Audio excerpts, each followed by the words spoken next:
Joy Jemimah honey trap కేసులో తవ్వే కొద్ది నిజాలు ఒక్కొక్కటే బయటకొస్తున్నాయి. అంతేకాదు కొత్త కొత్త పేర్లు కూడా తెరపైకి తళుక్కుమంటూనే ఉన్నాయి. తన అందచందాలు మాయ మాటలతో డబ్బున్న వాళ్ళని బుట్టలో వేసుకొని ఆపై భారీగా డబ్బు వసూళ్లకు పాల్పడిన జమీమా ఎపిసోడ్లో మరొకరు అరెస్ట్ అయ్యారు. ఇంతకీ ఎవరా key person?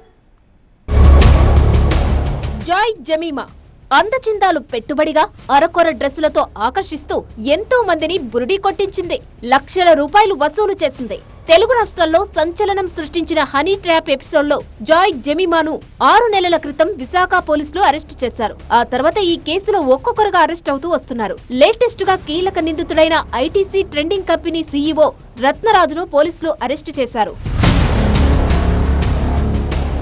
Honey trap gang లో ప్రధాన వ్యక్తులైన బచ్చు వేణు భాస్కర్ రెడ్డి, అవినాష్ బెంజమన్లు ఇప్పటికే అరెస్ట్ అయ్యారు. ఈ వ్యవహారంలో లోతుగా దర్యాప్తు చేపట్టిన పోలీసులు రత్నరాజు పాత్ర ఉన్నట్టు గుర్తించారు. రత్నరాజు జమీమా మధ్య ఆర్థిక లావాదేవీలు జరిగినట్టు ఆధారాలు సేకరించారు. జమీమా అరెస్ట్ అయ్యాక తప్పించుకు తిరుగుతున్న రత్నరాజుపై పక్కా నిఘా పెట్టిన పోలీసులు విశాఖ ఎయిర్పోర్ట్ లో అదుపులోకి తీసుకున్నారు. ఆ తర్వాత భీమిలి స్టేషన్ కు తరలించారు. కోర్టు రిమాండ్ విధించడంతో రత్నరాజును అడవివరంలోని కేంద్ర కారాగారానికి తరలించారు పోలీసులు. హనీ ట్రాప్ పై వేర్వేరు పోలీస్ స్టేషన్లలో కేసులు నమోదయ్యాయి. జమీమా అండ్ కో చేతిలో మోసపోయిన వారిలో చాలా మంది ప్రముఖులు ఉన్నారు.